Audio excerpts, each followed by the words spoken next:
Dożyliśmy takich czasów w motoryzacji, w których za wielką odwagę uznaje się to, że ktoś jeszcze produkuje silniki V8 i je oferuje.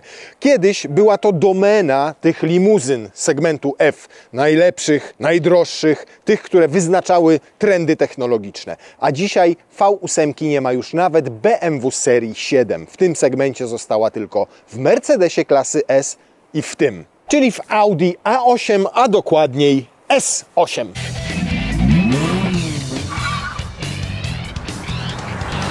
Piękny, matowy, zielony kolor z serii Exclusive, który kosztuje 40 000 złotych ekstra i nazywa się w katalogu District Green, chociaż bardziej pasowałaby do niego nazwa Panzerwagen, ale z kolorem. Najważniejsze jest to, co czai się tutaj pod maską, bo tak jak wspomnieliśmy, mamy tutaj V8, mamy 4 litry pojemności, mamy podwójne turbo, mamy już niestety MHEVA, czyli silniczek elektryczny oraz malutką bateryjkę, które mają wyłączać silnik spalinowy podczas toczenia się, podczas żeglowania.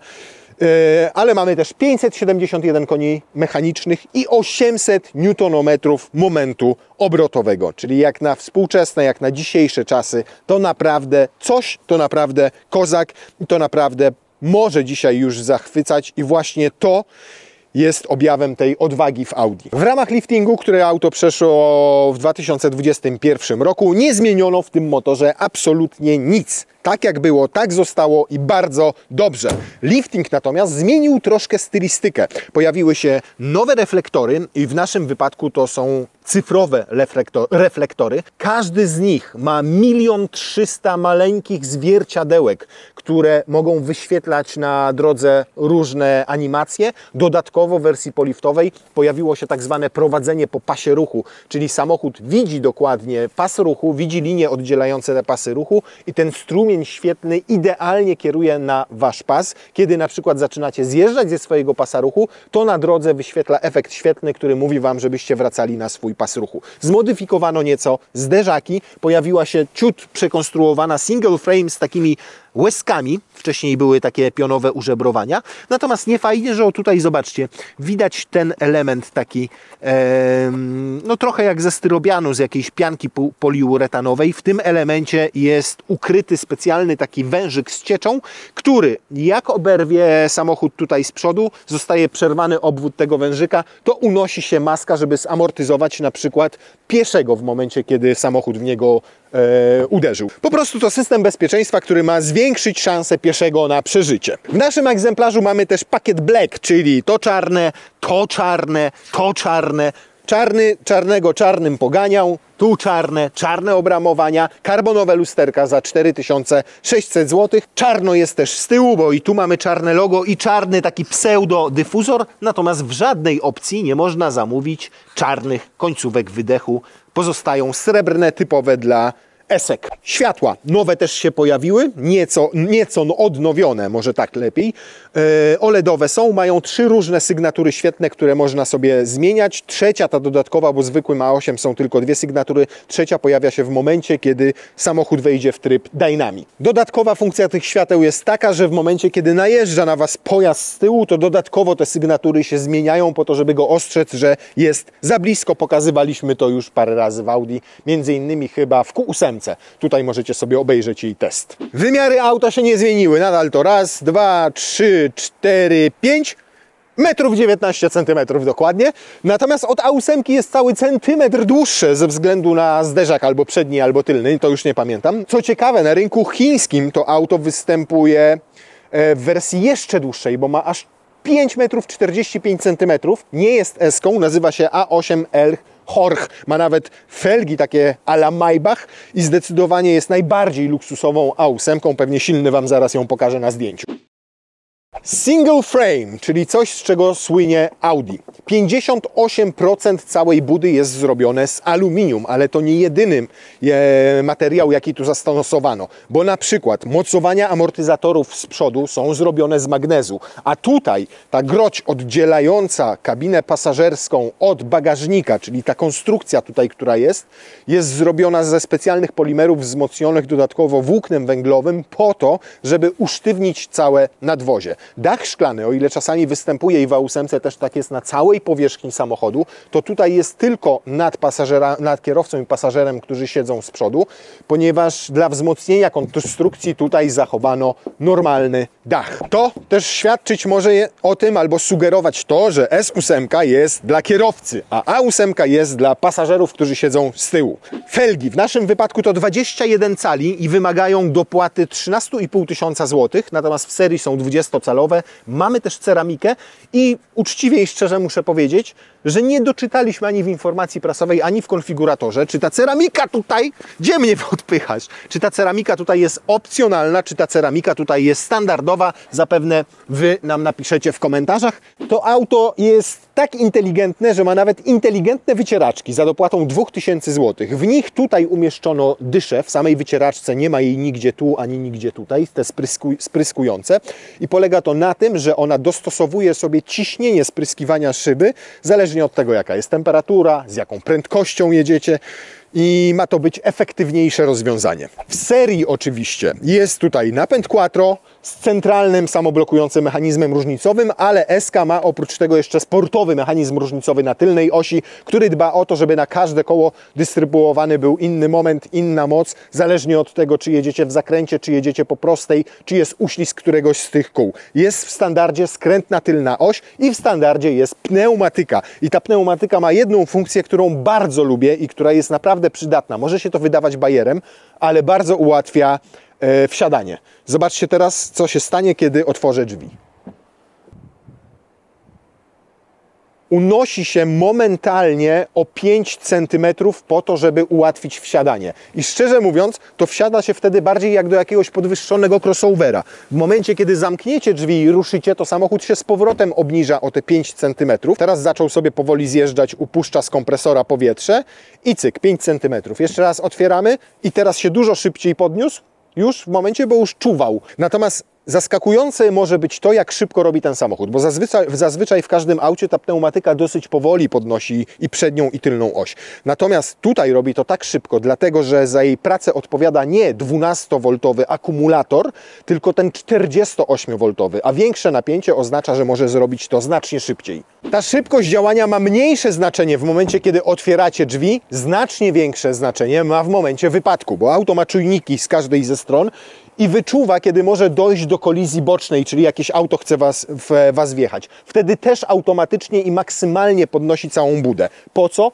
Po to, żeby energia całego tego uderzenia była jak najniżej, żeby częściej przejął tutaj próg i dolne części, a nie wy, żebyście wzięli ją na klatę, na głowę, czy nawet gdzieś tutaj na ramię. Więc zdecydowanie ma to poprawić tak naprawdę wasze bezpieczeństwo w momencie zderzeń bocznych. 505 litrów nieregularnej pojemności, bo zobaczcie, tutaj jest tylko ta część płaska.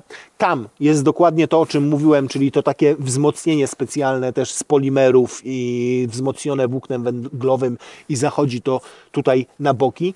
Więc kanapa się nie składa, mamy jedynie rękaw na narty. O, proszę, dowód. Szkoda, że nie otwiera się z tamtej strony, tylko od środka. A jak nart nie lubicie, bo nie lubicie zimna, to możecie mieć tu inne zimno w postaci lodówki za 8000 zł w tym miejscu. Natomiast nawet tutaj te boczne progi mogą ograniczać załadunek tego bagażnika. Są klamerki do mocowania siatki. Poza tym nawet nie ma żadnego haczyka, na którym moglibyście coś sobie tutaj powiesić, więc taki typowy bagażnik limuzyny segmentu F. Tutaj mają jeździć tylko skórzane torby drogie. Pod spodem nie ma koła zapasowego, jest tylko zestaw naprawczy.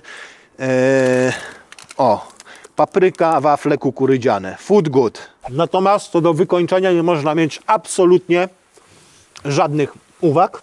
Zobaczcie, nawet górę tutaj wykończono takim grubym, porządnym filcem. Dobra. Proszę.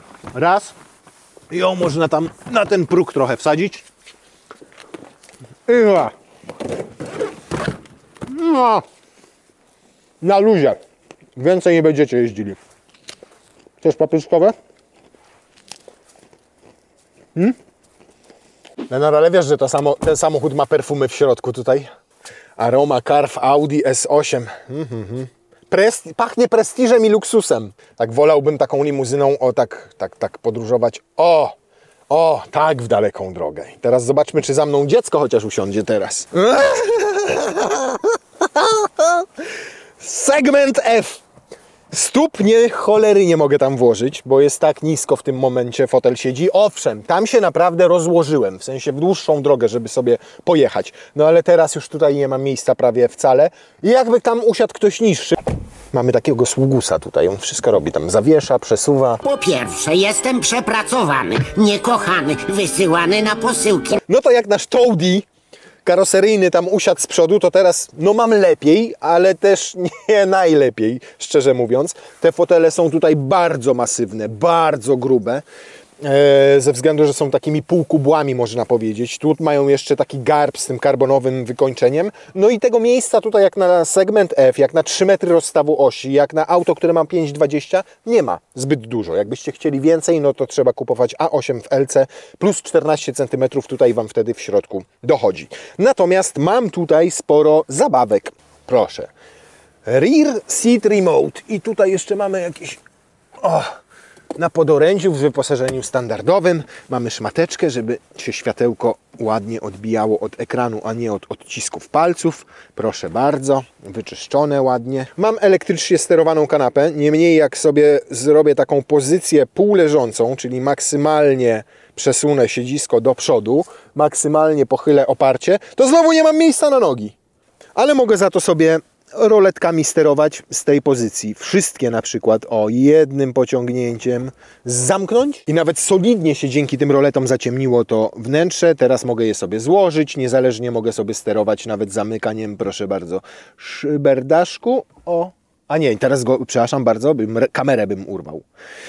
Więc to jest wszystko ładnie podzielone. Mogę sobie tutaj jak domek nacisnę, proszę bardzo, no to mogę sobie fotelami sterować, światłami mogę sobie sterować. Jak to przesunę, to mam radio, telefon, media. Dodatkowo każdy z pasażerów może mieć tutaj 10-calowy ekran, których w naszej wersji nie ma i może nawet streamingować sobie to, co ma u siebie w telefonie na ten ekran, łącznie z platformami filmowymi.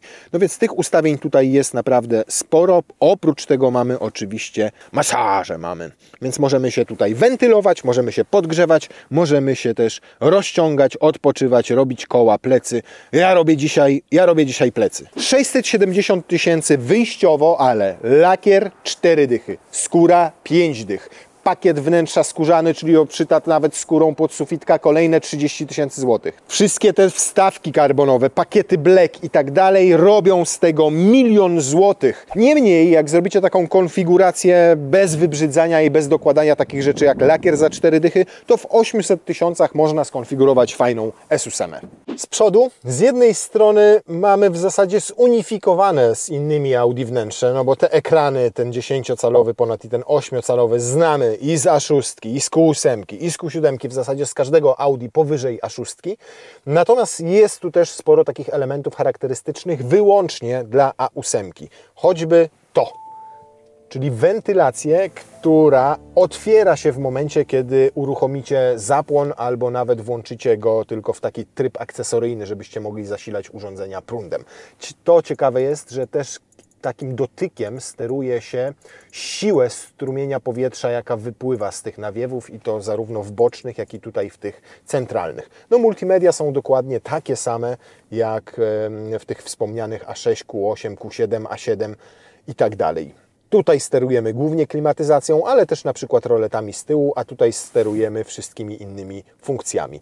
Żeby włączyć masaż, i to jest fajne, wystarczy przy fotelu wcisnąć jeden przycisk i wtedy mamy dostęp do wszystkich funkcji fotela. Tych funkcji jest naprawdę mnóstwo i nie chodzi mi tylko o masaże, które działają naprawdę świetnie, ugniatają porządnie, ale także o to, czyli ustawienia fotela, bo mogę sobie tylko górę oparcia regulować wtedy, żeby tutaj mieć lepsze podparcie na łopatkach. Mogę sobie regulować boczki niezależnie tutaj dla siedziska i dla oparcia w ten sposób i mogę sobie wysuwać siedzisko. Resztą funkcji, tymi podstawowymi, czyli jazda do przodu, do tyłu, w górę, w dół i regulacja oparcia całego, steruje się klasycznie przyciskami tutaj umieszczonymi w boku fotela.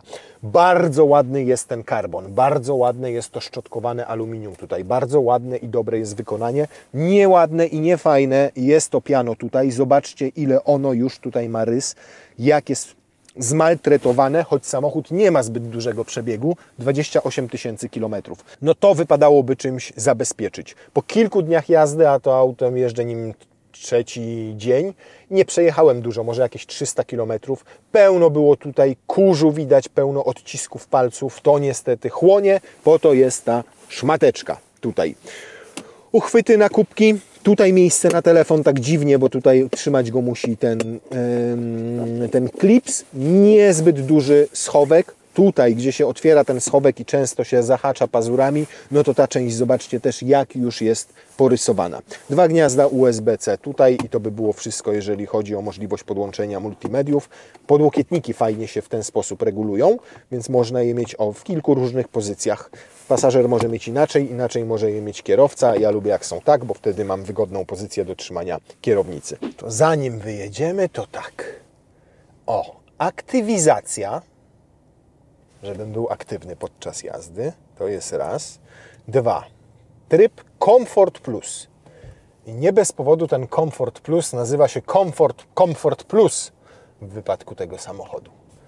Ponieważ ma zawieszenie predykcyjne i wówczas w tym Comfort Plus ono działa najlepiej, w takim sensie, że najlepiej powinno być wyczuwalne to jego działanie. A to polega na tym, że on się ustawia teraz w takim neutralnym położeniu. Zobaczcie, tutaj mamy pokazane. W tym momencie jest na 3. stopniu w 5-stopniowej skali. Jakbym wziął Dynamic, to on by się jeszcze obniżył. Dodatkowo to samo Efficiency też by się obniżył dla lepszej aerodynamiki, a w Comfort Plus jest nieco podwyższony tam o centymetr czy 2, po to, żeby jak najlepiej wybierać nierówności, to jest raz. 2, żeby działała ta predykcja. Na czym ona polega? Samochód ma kamerę, która skanuje powierzchnię, po której jedziecie, czyli asfalt przed sobą i zależnie od tego, co widzi, czy dziurę, czy kolejne, czy na przykład garb, tudzież próg zwalniający, to specjalne siłowniki elektryczne przy każdym kole albo zmniejszają, albo zwiększają nacisk na amortyzator, siłę,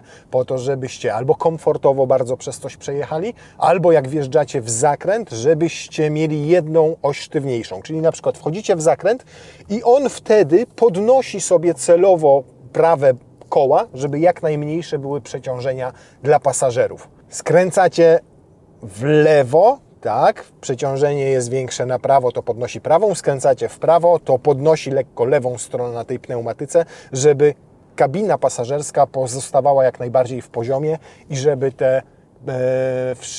żeby te siły działające na pasażerów były jak najmniejsze. Ale ta V8 pięknie mruczy. Ona ma naprawdę taki subtelny ten dźwięk, taki lekko groźny, ale też jest bardzo taki subtelny, nie drażni uszu. Słyszycie, że to jest V8, ten taki charakterystyczny bulgocik, ale nie drażniący uszy, nie taki ordynarny, sportowy. No dobra, to teraz sprawdzian tego pneumatycznego zawieszenia. No już by było po sprawdzianie.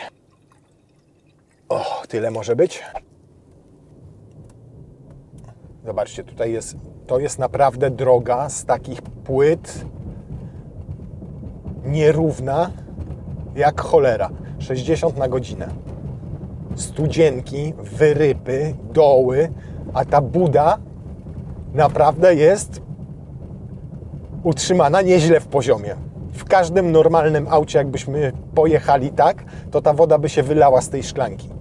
Nieprawdopodobne zawieszenie ma ten samochód. Nieprawdopodobne.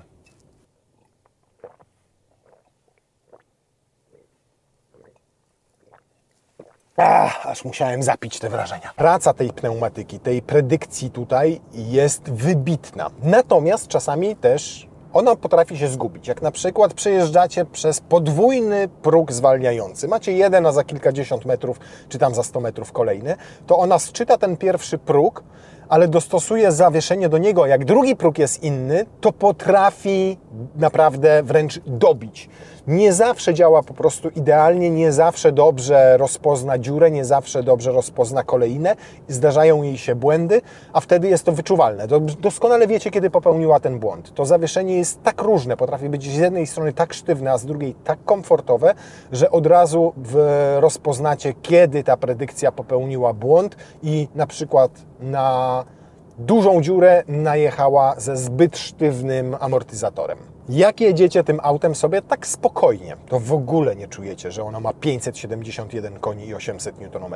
Nic tutaj się nie dzieje, nic tutaj nie słychać. Jest genialnie wyciszone. W nadkolach to jest nie plastik, tylko to jest taki specjalny materiał gruby, który ma wyciszać wszystkie dźwięki dochodzące od kół. Podwójnie klejone szyby. Zobaczcie, to nawet jak pukacie w tą szybę, to słyszycie, że ona jest gruba i masywna. To samo ta przednia. Wszystko tutaj zostało podporządkowane temu, żeby w środku było cicho i komfortowo i to jest doskonale czuć. Mamy tu oczywiście inne też tryby oprócz Comfort Plus. Mamy Efficiency, Auto, Dynamic, Individual. Natomiast i w trybie Efficiency, i w trybie Comfort Plus działa Mild Hybrid. To znaczy, jak zdejmiecie nogę z pedału gazu, to samochód wchodzi w tryb żeglowania. Kładziecie nogę na gazie i raz, dwa, takie 2 sekundy mijają, zanim on włączy silnik, dołączy skrzynię biegów, włączy skrzynię biegów i zacznie jechać. Natomiast jest to mniej irytujące i krócej trwa niż w tych mild hybrydach koncernu Volkswagena z mniejszymi motorami. Tutaj jakoś działanie tego mild hybrid jest szybsze. Zobaczcie, mam teraz tryb żeglowania i raz, dwa, tak mam wrażenie, że o sekundę jest szybciej. Tam to bardziej doliczam do 3, tutaj już na 2 auto zaczyna jechać. Nie wiem, czy to jest kwestia innej konstrukcji tego, czy coś poprawiono w wersji po liftingu, czy tego, że tutaj mamy więcej momentu obrotowego, więcej mocy, więc jest to tak odczuwalne. Natomiast faktycznie irytuje to i drażni trochę mniej. Jeżeli nie chcecie jeździć z tym mild hybrydem, drażni Was to wyłączanie silnika, to żeglowanie, no to pozostaje Wam albo wejść sobie w tryb Dynamic, wówczas skrzynia wchodzi w tryb sportowy, no i rzeczywiście trzyma go wyżej i spalanie rośnie, no ale wtedy on trzyma go wysoko na biegu, czyli w tym momencie na drugim. Druga opcja jest taka, że możecie sobie skonfigurować Individual, czyli zrobić napęd zrównoważony, a nie efektywny, a całą resztę poustawiać sobie komfortowo. Układ kierowniczy komfortowy, dźwięk silnika nie, tu zostawmy wyrazisty. Individual, proszę bardzo, zdejmiemy, jedziemy sobie, jedziemy, zdejmujemy nogę z pedału gazu, i niestety też nam wyłącza. To jak ja to robię, jak z tego korzystam, to jadę sobie w Comfort Plus, bo bardzo lubię ten tryb.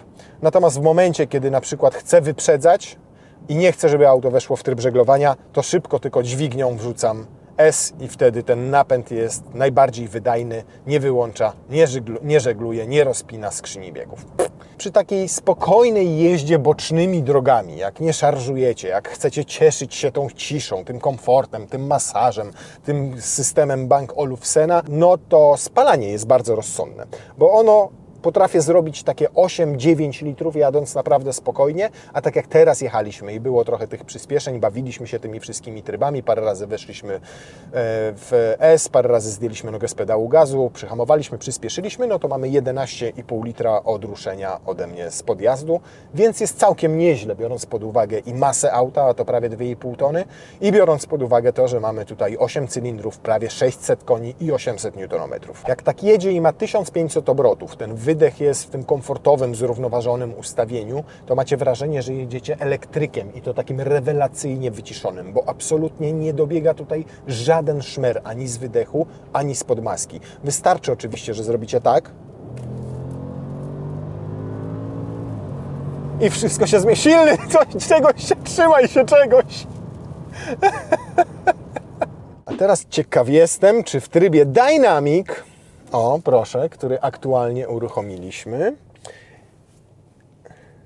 i jak sobie wyłączymy całkowicie kontrolę trakcji, proszę, stabilizacja toru jazdy wyłączona, to czy będzie w stanie zamieść choć trochę tyłeczkiem. Teraz zawieszenie sobie obniżył, mamy tutaj sportowy mechanizm różnicowy, a jeżeli on jest sportowy, no to mniemam, że bardzo ładnie będzie tam rozdzielał mocno.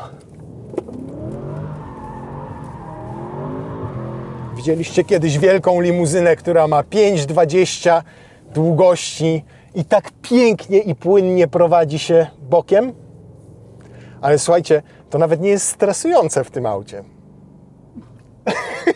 Dla mnie przynajmniej silny, ty jak?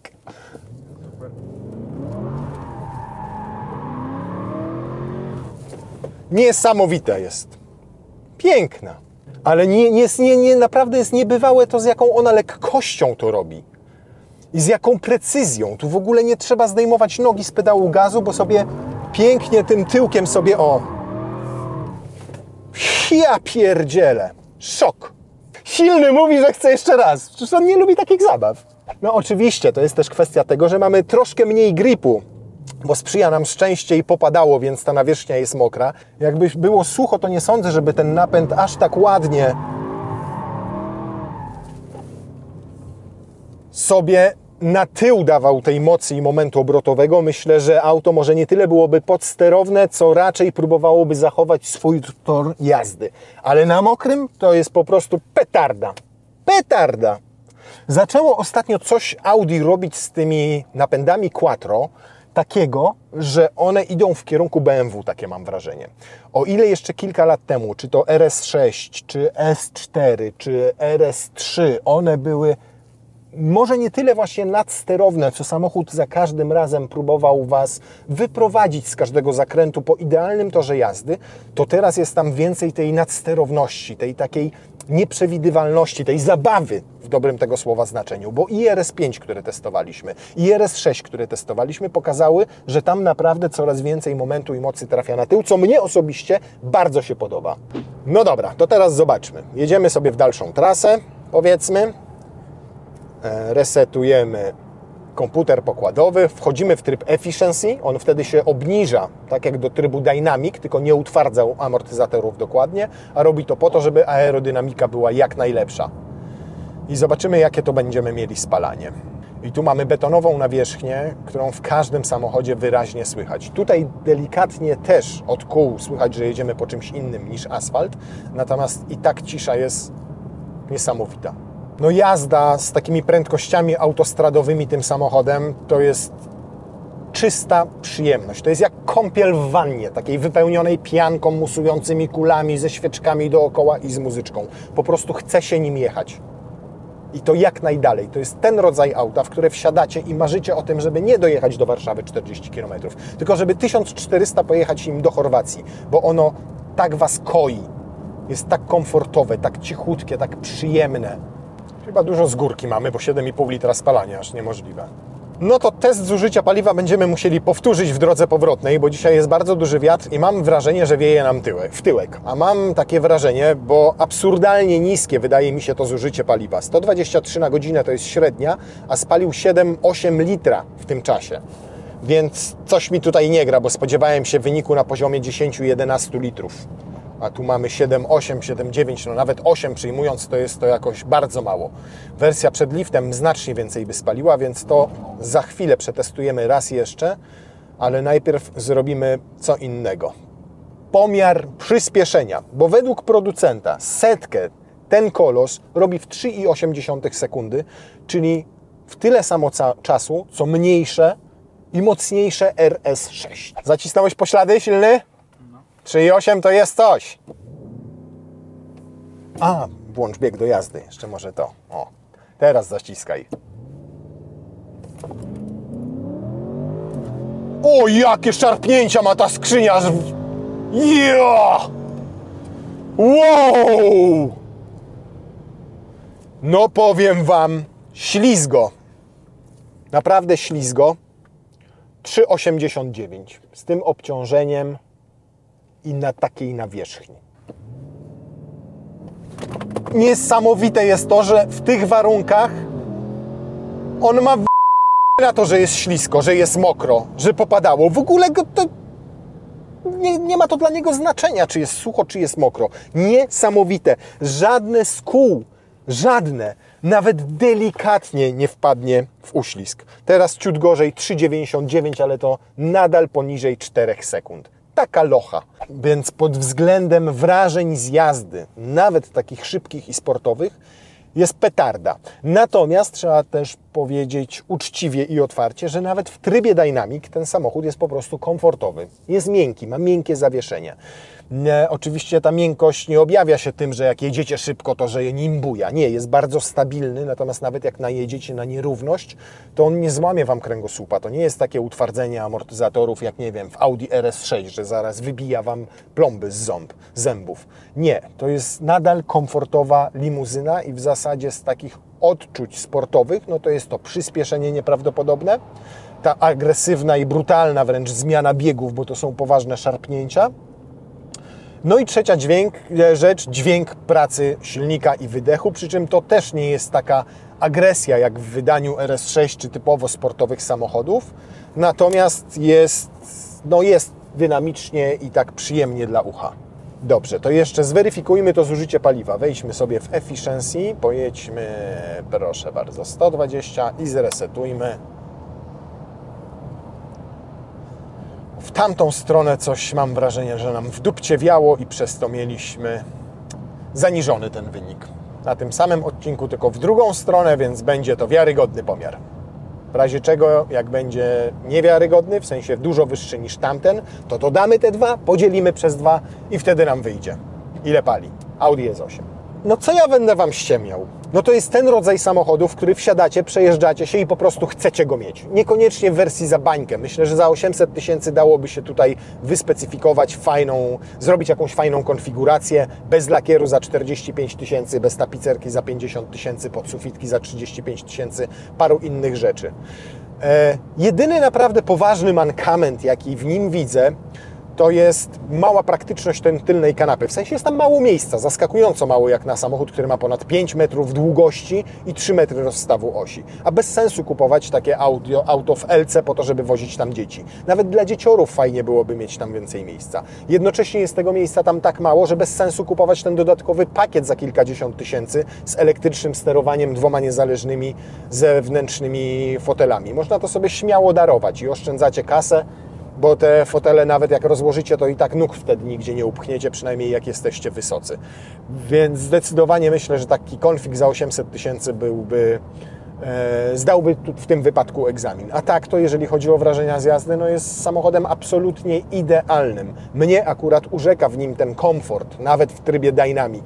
To, że on ciągle jest stabilny, możecie nim jechać bardzo szybko, maksymalnie 250 na godzinę, bo nie ma tutaj żadnych pakietów performance, które podnosiłyby tę prędkość wyżej, przynajmniej oficjalnie. Ale tak jak mówię, no w długą drogę taki samochód, w dłuższą podróż, no jechałbym tak jak teraz tutaj siedzę, to zatankowałbym i jechał prosto do Chorwacji, bo sprawia przyjemność już samo siedzenie w tym samochodzie, nie mówiąc o tym, jakich wrażeń dostarcza podczas jazdy.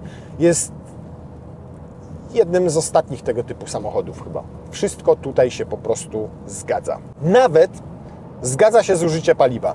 Teraz mamy 10,4 litra, tam mieliśmy 7,8. Powiedzmy, że 18 to jest średnia dzielone na 2, 9 litrów przy 120 na godzinę. Przejeżdżacie, jak Wam się nie spieszy, jak chcecie wypoczywać tu we wnętrzu, jakieś 800-900 km na zbiorniku paliwa. Bo przecież nie o to chodzi, żeby auto mało paliło, jak kupujecie samochód za bańkę, żebyście oszczędzali hajs na paliwie. Chodzi o to, żeby przejechać jak najdłuższy dystans, nie zatrzymując się na stacji benzynowej. A wierzcie mi, że siedząc w tym aucie, to nawet nie potrzebujecie chwili oddechu na takiej stacji 5 czy 10 minutowej, bo ten samochód Was i wymasuje, i wygrzeje, i wywentyluje, i wypieści Wam uszy i każdy inny zakamarek ciała i jest po prostu zajebisty. Koniec, kropka.